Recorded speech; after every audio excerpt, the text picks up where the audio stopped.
नमस्कार. प्रेमिलास रेसिपीमध्ये तुमचं सर्वांचं खूप खूप खूप स्वागत. आज आपण प्रेमिलास रेसिपीमध्ये भरपूर प्रोटीन असलेला हिरव्या मुगाचा पौष्टिक नाश्ता आणि खोबऱ्याची चटणी तयार करतोय.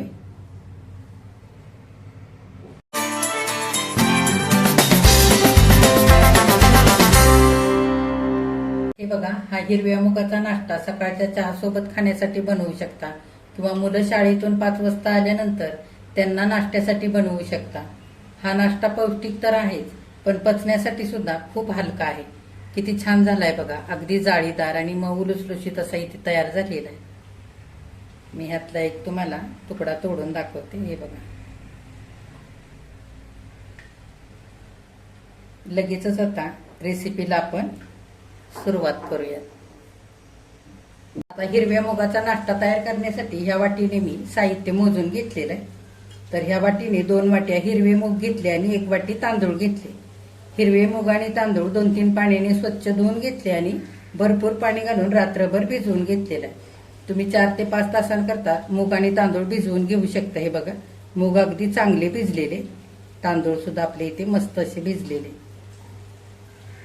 आता मूग आणि तांदूळ आपल्याला वाटून घ्यायचे. तर मिक्सरच्या भांड्यामध्ये मूग घेऊया. तर इथं मी भिजवलेले मूग घेतलेत. तुम्ही मूग भिजवून त्याला मोड आणून सुद्धा इथे वापरू शकता.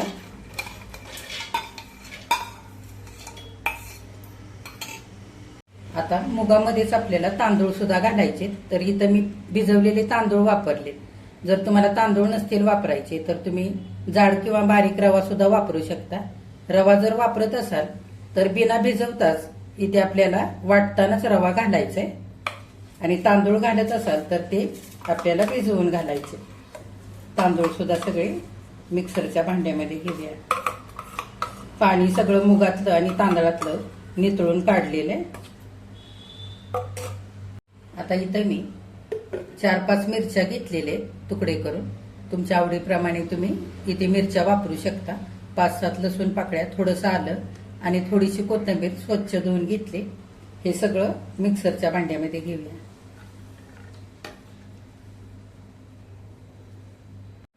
आता एक छोटी वाटी भरून इथे मी आंबटपणा करतात ताजं ताक घेतलेलं आहे.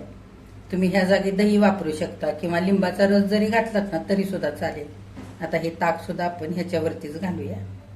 आता नाश्त्याला छान हलकासा गोडसरपणा येण्याकरता 1 चमचाभर साखर घालूया. आता चवीनुसार मीठ घालूया. आपल्याला हे सगळं साहित्य थोडंसं पाणी घालून बारीक असं वाटून घ्यायचंय. तर इथे मी आधीच पातळ ताक घातलेलं आहे. तर अगदी थोडंसं लागेल असं पाणी घालून बारीक करून घेणार आहे. हे बघा, 2-3 चमचे पाणी घालून सगळं मिश्रण छान असं बारीक गंधासारखं वाटून घेतलेलं आहे. फार पातळ केलेलं नाही किंवा फार घट्टही केलेलं नाही. हे बघा, असं चमच्याने जर बघितलं तर एकसारखी धार लागते. ह्या पद्धतीने असं बारीक करून घेतलेलं. जर हे मिश्रण वाटताना थोडंफार पाणी जास्त झालं आणि पातळ झालं हे मिश्रण तर 2-3 चमचे तुम्ही इथे बारीक किंवा जाड रवा सुद्धा वापरू शकता. आता सगळं मिश्रण भांड्यामध्ये ओतून काढूया. आता आपण या मिश्रणावरती झाकण घालून 5-7 मिनिटांकरता असंच झाकून ठेवूया, थोडंसं मुरण्याकरता. आता नाश्ता वापरून घेण्याकरता गॅसवरती कढई ठेवली आणि कढईमध्ये एक रिंग ठेवलेली. कढईमध्ये आपण साधारण 1 ते 1.5 ग्लास भरून पाणी घालूया. आता अगदी बारीक गॅस करून पाण्याला उकळी येऊ देऊया. आता पाणी उकळतंय तोपर्यंत आपण खोबऱ्याची चटणी करूया. चटणी करण्यासाठी आज इथे मी ओलं खोबरं न वापरता डेसिकेटेड कोकोनट 4 चमचे घेतले आणि खोबरं भिजेल इतकं कोमट पाणी घातलं आणि 20 मिनिटांकरता हे भिजवून घेतलेलं आहे. असं जर डेसिकेटेड कोकोनट नसेल तर तुमच्याकडे ओलं खोबरं असेल तर ओलं खोबरं वापरू शकता किंवा सुकं खोबरं असेल तर त्याची काळी पाट काढून खिसून घेऊन ह्याच पद्धतीने कोमट पाण्यामध्ये 20 मिनिटांकरता भिजवून घ्यायचं. म्हणजे छान मऊ होतं खोबरं आणि चटणी आपली छान तयार होते. आता इथं थोडीशी कोथिंबीर घेतली स्वच्छ धुवून. 4-5 मिरच्या तुकडे करून घेतल्यात. तुमच्या आवडीप्रमाणे मिरच्या तुम्ही इथे घेऊ शकता. 2 चमचे शेंगदाणे हलकेसे भाजून घेतले. 2 चमचे डाळवं घेतलंय. थोडंसं आलं घेतलेलं आहे इंचभर आणि 4-5 लसूण पाकळ्या घेतलेल्या आहेत आणि अर्ध लिंबू घेतलेलं आहे. जर डाळवं नसेल तर नुसते शेंगदाणे इथे वापरले ना तरी सुद्धा चालणार आहे. आता हे सगळं साहित्य मिक्सरच्या भांड्यामध्ये घेऊया.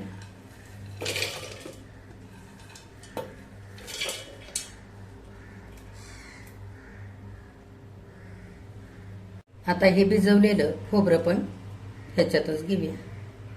आता आपण अर्ध लिंबू पिळून घालूया. जर दही असेल तुमच्याकडे तर तुम्ही दही सुद्धा घालू शकता. थोडासा आंबटपणा येतो चटणीला, त्याच्यासाठी.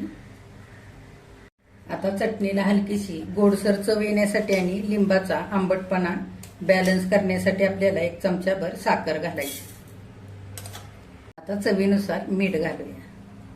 आता लागेल तसं पाणी घालून चटणी आपण बारीक अशी वाटून घेऊया. हे बघा, थोडंसं पाणी घालून अशी दाटसर चटणी इथे मी वाटून घेतलेली आणि एका वाटीमध्ये ओतून काढूया. तुम्हाला कशी चटणी खायला आवडते, पातळ किंवा घट्ट, त्या अंदाजाने पाणी घालून ही चटणी बारीक वाटून घ्यायची. आता हे बघा, आपली इथे चटणी छान अशी खोबऱ्याची तयार झालेली आहे. तर इथे मी बिना फोडणी घालताच ही चटणी अशी ठेवणार आहे. जर तुम्हाला फोडणी घालायची असेल चटणीला तर तुम्ही थोडीसं मोहरी, कढीपत्ता आणि हिंग घालून त्याच्यावरती फोडणी घालू शकता. आता झाकण घालून आपण ही अशी चटणी बाजूला ठेवून देऊया.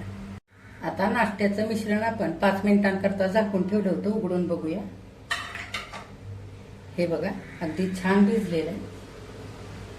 चांगलं एकदा हलवून घ्यायचं. हे बघा, असं छान भिजल्यानंतर हलकसं दाटसर असं झालेलं आहे. आता नाश्ता वापरून घेतल्यानंतर तो खाताना घशामध्ये दाटू नये म्हणून आणि मस्त मऊ लुसलुशीत व्हावा म्हणून तेलाच्या पळीने 1 पळी भरून तेल घालूया. आणि हे घातलेलं तेल चांगलं सगळ्या मिश्रणामध्ये एकजीव करून घ्यायचंय.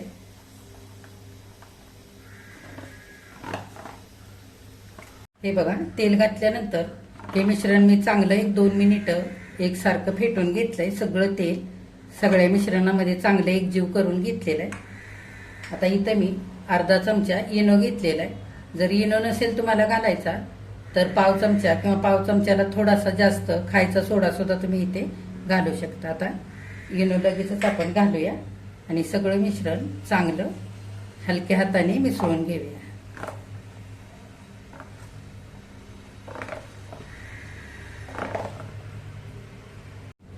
हे बघा, इनो घातल्यानंतर हलक्या हाताने चांगलं मिश्रण मी असं एकजीव करून घेतलंय. फारही अगदी मिश्रण इनो किंवा सोडा घातल्यानंतर फेटायचं नाही, नाहीतर मग हे असं फुलायला लागतं पीठ.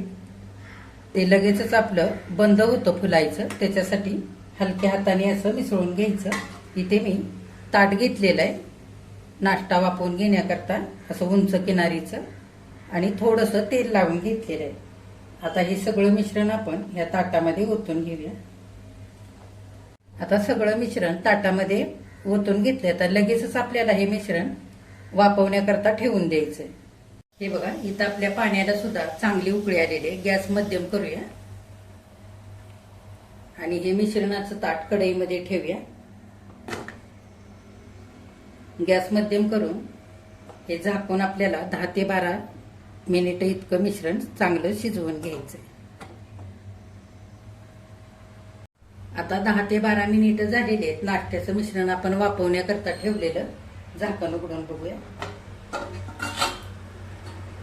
हे बघा, मस्त असं हे मिश्रण फुलून वरती आलेलं आहे. सुरीने किंवा टूथपिकने असं मध्यभागी खोचून बघायचं. हे बघा, अजिबात चिकटलेलं नाही मिश्रण, म्हणजे आपलं मिश्रण इथे छान असं शिजलेलं आहे. आता गॅस बंद करूया आणि हे ताट बाहेर काढूया. आता 5 ते 6 मिनिटांकरता हे मिश्रण आपल्याला चांगलं थंड होऊ द्यायचंय आणि नंतर ह्याच्या वड्या कापून घ्यायच्या. आता 5 मिनिटं झालेली आहेत. सगळं मिश्रण आपलं इथे चांगलं थंड झालेलं आहे. आपण ह्याच्या वड्या कापून घेऊया. आधी कडेने असं सोडवून घेऊया आणि पाहिजे त्या आकारामध्ये ह्याच्या वड्या कापून घ्यायच्या.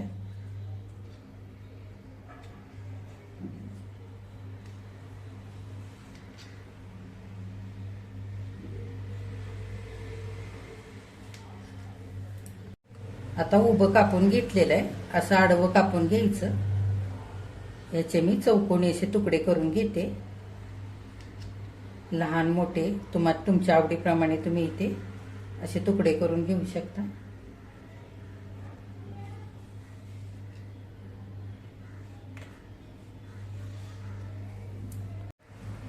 आता आपण हे कापून घेतलेले तुकडे काढून घेऊया.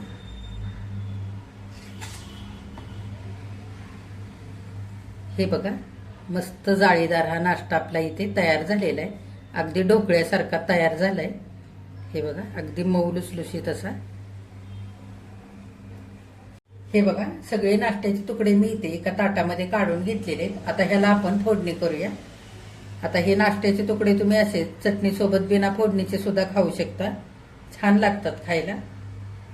आता फोडणीसाठी गॅसवरती इथं मी भांडं ठेवलेलं आहे. आपण ह्या पॅनमध्ये एक पळी भरून तेल घालूया. तेल चांगलं आधी गरम होऊ द्यायचं. तेल आता हलकंसं गरम झालेलं आहे. इथे मी पाव चमचा मोहरी घेतली, ती घालूया. मोहरी चांगली फुलू द्यायची. आता मोहरी चांगली तडतडलेली आपण कढीपत्त्याची पानं घालूया. त्याच्यातच एक चमचाभर पांढरे तीळ घेतले, ते घालूया. इथे 3-4 मिरच्या उभ्या कापून घेतलेले त्या घालूया. आणि पाव चमचा हिंग घालूया. सगळी फोडणी चांगली हलवून घेऊया. आता मिनिटभर चांगली फोडणी परतवून घेते. थोडीशी बारीक चिरलेली कोथिंबीर घालूया. ती पण चांगली तेलामध्ये परतवून घेऊया. आता फोडणी चांगली परतले. हा कापून ठेवलेला नाश्ता आपण त्याच्यावरती घालूया.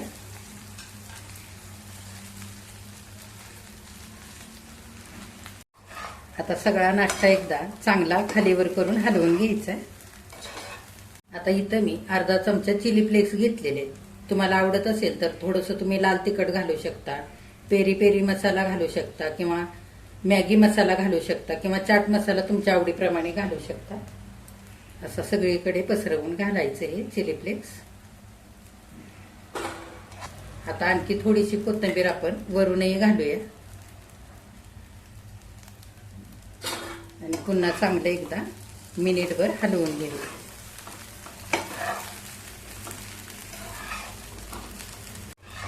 आता कोथिंबीर घातल्यानंतर सगळा नाश्ता पुन्हा एकदा 1 मिनिटभर चांगला मी खालीवर करून असा हलवून घेतलाय. फोडणीचा अगदी मस्त सुगंध सुटलेला आहे. आता आपला नाश्ता इथं तयार झालाय. गॅस बंद करूया आणि एका ताटामध्ये हा नाश्ता आपण काढून घेऊया. आता हा मऊ लुसलुशीत नाश्ता आपण खाण्यासाठी ताटामध्ये काढूया.